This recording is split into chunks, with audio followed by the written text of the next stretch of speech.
حالانکہ اللہ کو پسند یہ ہے کہ بندہ دنیا میں سادہ زندگی گزارے، جو ملے اس پر قناعت کرے، زیادہ کی ہوس نہ کرے، کیونکہ جنت کی نعمتیں ہیں نا۔ لیکن آج تو ریس لگی ہوئی ہے، اس نے گاڑی لی تو میں نے لینی، اس نے موبائل لیا میں نے اس سے اچھا لینا، اس نے گھر بنایا مجھے اس سے اچھا بنانا ہے، اور نہیں ہے تو دنیا میں اللہ کی رضا کے لیے سادگی اختیار کرنا، دنیا میں اللہ کی رضا کے لیے خواہشات نفسی کو روکنا، کیونکہ اس میں جب بندہ گرفتار ہوتا ہے نا کہ جو چاہیے کر لیا، جو چاہیے کھا لیا، جو چاہیے پہن لیا، جو چاہے خرید لیا، جب اس قدر وہ دنیا میں گرفتار ہوتا ہے تو ایک وقت آتا ہے کہ پھر حلال و حرام کی تمیز ہی ختم ہو جاتی ہے، کیونکہ اب شوق ہے ہر چیز لینی ہے، اب نہیں ہے پیسے تو حرام کمائے گا، نہیں ہے پیسے تو معاذ اللہ وہ پھر غلط کاموں کی طرف جائے گا۔ اگر انسان اپنے آپ کو روکنے والا ہوگا تو پھر وہ حرام سے بھی رکے گا۔ کیا خوبصورت انداز ہمارے بزرگوں نے اختیار کیا کہ دنیا کی دولت ہوتے ہوئے، اختیار ہوتے ہوئے بھی اپنے آپ کو دنیا کی نعمتوں میں غرق نہ کیا تاکہ آخرت کی نعمتیں باقی رہیں۔ ایک اور واقعے سے سمجھیے، حضرت عمر فاروق رضی اللہ عنہ ایک بار شام گئے، ملک شام، آپ امیر المومنین تھے، آپ کے لیے بہت لذیذ کھانا تیار کیا گیا، ایسا لذیذ، اتنا جس کو کہنا لگژری کھانا، آپ نے کبھی دیکھا ہی نہیں تھا ایسا پہلے۔ تو حضرت عمر نے فرمایا ھذا لنا فما لفقراء المسلمین الذین ماتوا وهم لا یشبعون من خبز الشعیر، یہ کھانا ہمارے لیے ہے تو ان محتاج مسلمانوں کے لیے کیا تھا کہ جو اس حال میں فوت ہوئے کہ انہیں جو کی روٹی بھی پیٹ بھر کے نہیں کھائی۔ تو آپ کو حضرت خالد بن ولید نے جواب دیا لہم الجنہ، ان کے لیے جنت ہے، وہ تو کم کھایا انہوں نے، دنیا کو اتنا ان کو نعمت ہی نہیں ملی، صبر کر کے چلے گئے، ان کے لیے جنت ہے۔ یہ سن کر فاروق اعظم کی آنکھوں سے آنسو بہنے لگے۔ آپ کہتے ہیں لَإِن كَانَ حَظُّنَا مِنْ هَذَا الْحُطَامِ وَذَهَبُوا بِالْجَنَّةِ لَقَدْ بَايَنُونَا بَوْنًا بَعِيدًا، کاش ہمارے لیے دنیا کا حصہ چند لکڑیاں ہوتی، وہ محتاج مسلمان اپنے حصے میں جنت لے گئے، ہم میں اور ان میں بہت فرق ہے۔ ابھی کیسی بات ہے، فاروق اعظم جیسی شخصیت جو 100% جنتی ہیں، جن کو تو نبی پاک نے دنیا میں جنت کی بشارت دی، وہ تڑپ رہے ہیں کہ وہ غریب لوگ، وہ فاقہ کش، وہ اللہ کی رضا پر راضی رہنے والے جنت لے گئے، ہمارے اور ان میں بڑا فرق ہے۔ مگر آج ہمارے پاس تھوڑا ہو تو ہمیں تکلیف ہو جاتی ہے، ہم کسی کے مال کو دیکھ کر پریشان ہو جاتے ہیں۔ یہاں میں غریبوں کو جو جن کو اللہ نے تھوڑی سی نعمتیں کم ملی ہے نا، میں ان کی تسلی کے لیے حدیث سناتا ہوں، اتنی کمال کی حدیث ہے، وہ غریبوں کے لیے، تنگ دستوں کے لیے تو تحفہ ہے مگر مالداروں کو ہلا دیتی ہے۔ اگر کوئی سمجھدار ہو، حدیث کا خلاصہ یہ ہے کہ جو اللہ کے تھوڑے دیے پر راضی ہو جاتا ہے، ذرا غور سے سنیے گا، جو اللہ کے تھوڑے دیے پر راضی ہو جاتا ہے، اللہ بھی اس کے تھوڑے عمل پر راضی ہو جاتا ہے۔ یا اللہ، آپ سمجھے اس کا معنی؟ اگر اللہ نے تھوڑا دیا ہے اور بندہ راضی ہے، اللہ کی رضا پر راضی ہے، قیامت کے دن اگر اس کے عمل تھوڑا ہوا نا، اللہ اس پہ راضی ہو جائے گا۔ یہ سودا مہنگا نہیں ہے، ہم تو ہیں ہی تھوڑے عمل والے، اللہ نے جتنا دیا۔ اچھا، کچھ لوگ ہیں جن کی زندگی غربت میں اور سادگی میں گزر رہی ہے مگر وہ راضی نہیں ہے۔ شرط کیا ہے؟ اچھا، بندہ کہہ رہا ہے یار کیا کروں بھائی، جینا پڑے گا، پریشان تو ہوں لیکن بس کاش مجھے بھی مل جائے، میں تو پریشان، مجھے ملا ہی کچھ نہیں، تو یہ راضی رہنا نہ ہوا نا۔ اللہ نے تھوڑا دیا تو بندہ اس کو راضی رہ گیا، اللہ تو نے جو دیا میں اس پر راضی۔ تو جو لوگ غربت میں زندگی گزار رہے ہیں ان کو کرنا یہ کہ راضی رہیں، اللہ نے دیا، اللہ جتنا چاہے گا آگے عطا فرما دے گا، لیکن راضی رہے تو اللہ تھوڑے عمل پر راضی ہو جائے گا۔ اس کا اپوزٹ سمجھیں کہ پھر جس کو زیادہ دیا ہے اور قیامت کے دن اس سے زیادہ عمل مانگ لیا گیا تو اس کا بنے گا کیا؟ تو زیادہ کی خواہش تو لوگ کرتے ہیں مگر کیا اعمال زیادہ ہوتے ہیں؟ بلکہ یہاں تو معاملہ الٹا ہے، غریب آدمی بیچارہ مسجد بھی آ رہا ہوتا ہے، ذکر و اذکار بھی کر رہا ہوتا ہے، کچھ خوف خدا بھی دل میں ہوتا ہے، مگر جیسے ہی مالدار بنا دیا جاتا ہے مسجد سے بھی دور اور برائیوں میں پڑ جاتا ہے۔ تو بعض اوقات تو مال آ کر بندہ رب سے دور ہو جاتا ہے، تو ایسے مال کا کیا کرنا ہے؟ تو اللہ کرے کہ یہ بات سمجھ آ جائے کہ ہمیں اللہ کی رضا کو مقدم رکھنا ہے۔ حضرت مولا علی شیر خدا کی ذرا بات سنیے گا، کیا گہری بات فرماتے ہیں۔ آپ سے سوال ہوا دنیا کے متعلق آپ کیا فرماتے ہیں؟ فرمایا حلالها حساب وحرامها عذاب۔ یہ دنیا کیا ہے؟ کہتے دنیا کی حرام چیزوں پر عذاب ہے اور حلال نعمتوں کا روز قیامت حساب ہوگا۔ یعنی دونوں صورتوں میں ہم مشکل میں ہے نا، عذاب تو اللہ معاف کرے، اللہ سے ہم دعا کرتے ہیں ہم میں سے کسی کو بھی عذاب نہ ہو، حرام کمانے والے کو تو عذاب ہوگا، مگر ایسا نہیں کہ حلال آپ کو ملا تو اس کا حساب نہیں ہوگا، حساب اس کا بھی ہوگا۔ ذرا تصور کریں کہ قیامت کا دن 50,000 سال کا دن ہو، سب اگلے پچھلے حاضر ہوں، میزان عمل رکھ دیا جائے، سورج گرمی برسا رہا ہو، تانبے کی زمین خوب دہک رہی ہو، اور اس حالت میں اگر حساب دینا پڑا حلال چیزوں کا، حرام پر تو عذاب ہے، مگر تمہیں حلال مال دیا گیا، تمہیں لباس دیا گیا، گھر دیا گیا، اولاد دی گئی، نعمتیں دی گئی، عزت دی گئی، حساب دو، تو ایسی افراتفری میں کیسے حساب دے سکیں گے؟ اب اس بات کو اس طرح سمجھیے، حضرت حاتم اسم رحمت اللہ تعالی بہت بڑے اللہ کے ولی ہیں، ایک مالدار شخص آپ کے پاس آیا اور آ کر کہا کہ حضور آپ کی دعوت کرنی ہے۔ اللہ والے ویسے بھی دعوت میں جاتے نہیں، آپ اسے انکار کرتے رہے، وہ ضد کرتا رہا، کہتا اچھا ٹھیک ہے، اگر بلا ہی رہے ہو تو میری 3 شرطیں ہیں، ان شرطوں کو مانو گے تو میں نے تمہارے گھر پہ آنا ہے۔ کہتا بس حضرت جو آپ کی شرط ہوگی مانوں گا، آپ میرے گھر آ جائیں۔ شرطیں تو بتائیے۔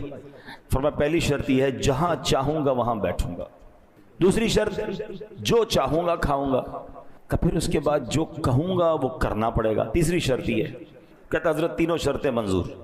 اب جب حضرت نے اوکے کر دیا، ڈیٹ فکس ہو گئی، اس نے پورے شہر میں اعلان کر دیا، بڑے بڑے لوگوں کو بلایا کہ مبارک ہو، میرے گھر پہ حضرت حاتم اسم رحمت اللہ تعالی علیہ آ رہے ہیں، بڑی شاندار دعوت، طرح طرح کے کھانے، زبردست قسم کا اس نے پوری تیاری کر لی۔ لوگ آ گئے، حضرت حاتم اسم رحمت اللہ تعالی کا انتظار۔ آپ جیسے ہی آئے، جہاں جوتے پڑے تھے نا لوگوں کے، وہاں حضرت حاتم اسم بیٹھ گئے۔ کھانے کا ٹائم ہوا، اپنی جھولی سے ایک سوکھی روٹی کا ٹکڑا نکالا اور حضرت حاتم اسم نے وہ ٹکڑا کھانا شروع کر دیا۔ اب بڑا سا چولہا لاؤ اور اس کے اوپر ایک بہت بڑا توا رکھ دو۔ چولہا جلایا گیا، توا رکھ دیا گیا، توا لال ہو گیا، اتنا جلا کہ وہ ریڈ ہو گیا، سرخ۔ حضرت حاتم اسم نے اپنے جوتے اتارے اور اس توے پہ کھڑے ہو گئے اور کہتے ہیں یا اللہ میں نے آج کے کھانے میں ایک سوکھی روٹی کھائی ہے، یہ کہہ کے نیچے آ گئے۔ اب سارے لوگوں سے کہا کہ سب اپنے چپل اتاریں، اس توے پہ کھڑے ہو کے بتائیں آج کیا کیا کھایا ہے۔ لوگوں کی چیخیں نکل گئی کہ حضرت یہ کیا کہہ رہے ہیں آپ، ہم اس توے پر کیسے پیر رکھ سکتے ہیں، آپ تو کرامت والے بزرگ ہیں، اللہ نے آپ کو مقام دیا ہے، ہم تو اس کے قریب نہیں جا پا رہے، آپ کہہ رہے اس پہ کھڑے اور پھر سارا حساب دیں، کتنی روٹیاں، کتنے سالن، کتنی بوٹیاں، کتنی سویٹ ڈش، کتنے پانی، کتنے شربت، اتنی دیر میں تو جل کے خاک ہو جائیں گے، ہم نہیں کر سکتے۔ اب اللہ والے تھے نا۔ اب جو حضرت حاتم اسم نے جواب دیا، actually this is the message, ذرا غور سے سنیے۔ آپ نے فرمایا ہے لوگوں تم سے اس توے پر کھڑے ہو کر جو دنیا کی آگ سے تپا ہوا ہے، ایک دن کے کھانے کا حساب نہیں دیا جا رہا، ساری زندگی کا حساب دینا ہوگا، کیسے دو گے حساب؟ لوگ دھاڑے مار مار کے رونے لگے ہیں۔ لوگ پھر حضرت حاتم اسم نے سمجھایا کہ توبہ کرو، زندگی ایسی گزارو کہ اللہ کی بارگاہ میں شرمندگی نہ ہو۔ حلال کمانا بڑی بات ہے، مگر اس حلال کو حلال جگہ پر خرچ بھی تو کرنا ہے نا۔ کچھ لوگ بعض اوقات حرام کمانے سے بچ جاتے ہیں، اچھی بات ہے، بالکل حرام نہیں کمانا چاہیے، جھوٹ بول کر، دھوکہ دے کر، رشوت، کسی طرح اگر بچ بچا کے آپ نے حلال کما لیا دیٹس گریٹ، مگر یہ دیکھیے کہ خرچ بھی حلال کر رہے ہیں کہ نہیں، کمایا حلال میں خرچ حرام میں ہو رہا ہے، ناچ گانے ڈھول تماشے، گھر میں شادی ہوئی تو فنکشنز ہیں، بچوں کی خوشی کے لیے کر رہا ہوں جناب، کیا کریں، کرنا پڑتا ہے۔ ہمارے آئے دن شادیوں میں ہم سنتے ہیں کہ فلاں کو بلایا کروڑ روپے دے دیے، فلاں ناچنے والے کو بلایا 1.5 کروڑ روپے کا فنکشن کروایا، اس ایک ایک روپے کا حساب حضرت حاتم اسم کہہ رہے ہیں اس توے پہ کھڑے ہو کے آج کے دن کا کھانے کا حساب دو۔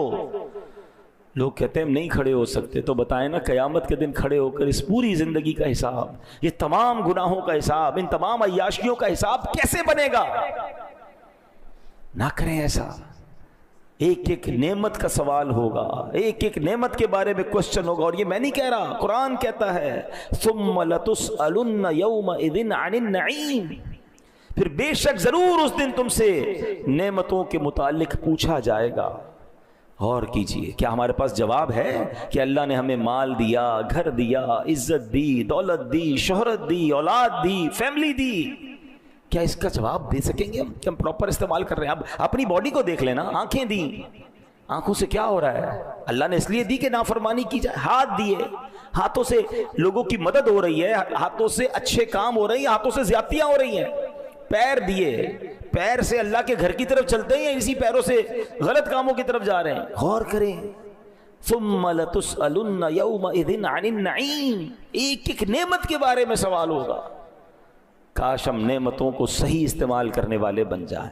اے میرے پیارے اسلامی بھائیوں، آپ نے سنا کہ غیر مسلموں کو یہ کہا جائے گا کہ تم نے دنیا میں نعمتیں یوز کر لی، آخرت کے لیے کچھ بچا کر نہیں رکھا. کہیں ایسا نہ ہو کہ بس دنیا دنیا، یہاں کی لذت، یہاں کی چیزیں، اور بندہ یہاں ایسا غرق ہو جائے کہ پھر آخرت کے لیے اس کے پاس کچھ نہ بچے. ایک بار مسلمانوں کے دوسرے خلیفہ حضرت عمر فاروق اعظم رضی اللہ تعالیٰ عنہ بارگاہ رسالت میں حاضر ہوئے. دیکھا کہ ایک چمڑے کا تکیہ ہے جس کے اندر کھجور کی چھال ہے. سرکار علی وقار علیہ السلام، اللہ کے حبیب علیہ السلام، اس تکیے سے ٹیک لگائے خردرے بان سے بنی ہوئی چارپائی پر لیٹے ہوئے ہیں. بڑی سی، جس کو خردرا ہوتا ہے نا، اس کی ڈوری جو ہوتی ہے، کورس فائبر کارڈز ہوتی ہیں، خردرے بان کی وہ بنی ہوئی چارپائی ہوتی ہے. چارپائی پر کوئی بستر بھی نہیں تھا، کوئی کپڑا بھی نہیں تھا. اس ڈوریوں پر، اس رسیوں پر جو خردری تھی، پیارے آقا لیٹے ہوئے تھے. جب نبی پاک علیہ السلام چارپائی سے اٹھے نا، تو آپ کے جسم پر اس چارپائی کے نشان بنے ہوئے. ہائے ہائے ہائے، جن کے لیے کائنات بنائی گئی ہے، وجہ تخلیق کائنات ہے، جو ریزن آف دا اول کریشن. ہم کہتے ہیں نا، زمین و زمان تمہارے لیے، مکین و مکان تمہارے لیے، چنین و چنا تمہارے لیے، بنے دو جہاں تمہارے لیے. ویسے نہیں کہتے، یہ حدیث قدسی اللہ فرماتا ہے، لولا کلما خلقت الافلاق. محبوب اگر تمہیں نہ بناتا تو یہ آسمان نہ بناتا. سارا جہان بنا حضور علیہ السلام کے لیے. اور حضور کیسے کہ ایسی چارپائی پہ آرام کر رہے ہیں کہ جسم پر نشان ہو گئے، کھجور کی چھال کا تکیہ. حضرت عمر نے دیکھا تو آپ کی آنکھوں سے آنسو بہنے لگے. نبی پاک علیہ السلام نے اپنے صحابی کو، اپنے عاشق زار کو، حضرت عمر کو روتے دیکھا تو فرمایا، اے عمر کیوں روتے ہو؟ عرض کیا، یا رسول اللہ صلی اللہ علیہ وسلم، خدا کی قسم میں جانتا ہوں کہ آپ اللہ پاک کے رسول ہیں. اللہ عز و جل کی بارگاہ میں آپ کا اونچا مقام ہے. آپ کیسر و کسرا، روم اور ایران کے بادشاہوں سے بہت زیادہ عزت والے ہیں. یا رسول اللہ صلی اللہ تعالی علیہ وآلہ وسلم، مجھے رونا اس بات پر آ رہا ہے کہ کیسر و کسرا یعنی دوسرے ملکوں کے بادشاہ جو ایمان والے نہیں، وہ محلات میں رہیں، نرم بستروں پر سوئیں. حضور ان کے لیے بہت کچھ ہے، اور آپ اللہ کے حبیب ہیں، آپ کا مقام و مرتبہ اتنا بڑا ہے، اور آپ ایسی زاہدانہ زندگی بسر کر رہے ہیں. اب غور سے نبی پاک کا جواب سنیں، کاش یہ بات ہمیں سمجھ آ جائے. نبی پاک فرماتے، عمر کیا تم اس بات پر راضی نہیں کہ ان غیر مسلموں کے لیے دنیا ہے اور ہمارے لیے آخرت ہے؟ یہ بات سمجھنی ہوگی. یہ دنیا ہمارا ٹھکانہ نہیں، ادھر مل جائے، یہ بھی مل جائے، وہ بھی مل جائے. یار ویسا گھر میرا کیوں نہیں، ایسا بستر میرا کیوں نہیں، ایسی گاڑی میری کیوں نہیں، ایسی لگژری لائف میری کیوں نہیں. اسی چکر میں مر گئے ہم. یہ دنیا ہمارے لیے نہیں ہے، ہمارے لیے آخرت ہے. اور ادھر کی نعمتیں، اللہ اکبر. حدیث کے الفاظ ہیں، جنت کی وہ نعمتیں، حدیث کا خلاصہ ہے، کسی آنکھ نے دیکھا ہی نہیں، کسی کان نے سنا نہیں، اور کسی کا اس کے دل پر گمان بھی نہیں گزرا. یعنی امیجنیشن بھی نہیں ہو سکتی. جنت ایسی ہے، اللہ نے ایسی تیار کر رکھی ہے. مگر کس کو فکر ہے جنت کی؟ ہمیں تو ابھی چاہیے نا، کیونکہ جنت تو بعد میں ملے گی. ہم اصل میں ایکچولی نفسیاتی پرابلم ہمارا یہ ہے کہ نیکی پر جو اجر ہے وہ بعد میں ملے گا. گناہ کی لذت ابھی مل جاتی ہے. بندہ کہتا ہے ادھر اٹھاؤ نا لذت، بھائی وہ تو پتہ نہیں ملے گی. معاذ اللہ، ایمان ہی نہیں ہے نا، وہ بھروسہ نہیں ہے.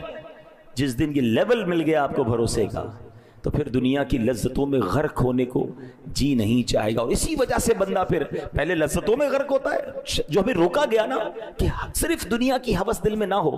کھانا پینا منع نہیں ہے، لباس منع نہیں ہے، لگژری گھر منع نہیں ہے، لیکن اگر ہر دل میں آنے والی چیز کرنے کا جی چاہے گا نا، تو ایک وقت آئے گا حلال و حرام کی تمیز ختم ہو جائے گی. بندہ ہر وہ چیز چاہے گا جو دل چاہتا ہے. روکنے کی تمنا ہی نہیں ہوگی نا. ہم اپنے بچوں کو نہیں روک پاتے کہ نہیں یار بچہ کہہ رہا ہے دے دو، حالانکہ وہ بعض اوقات غلط ہوتا ہے اس کے لیے، کیونکہ ہم نے نو کہنے کا، اپنے نفس کو منع کرنے کی عادت ہی نہیں رکھی ہے. اور اس کی وجہ سے پہلے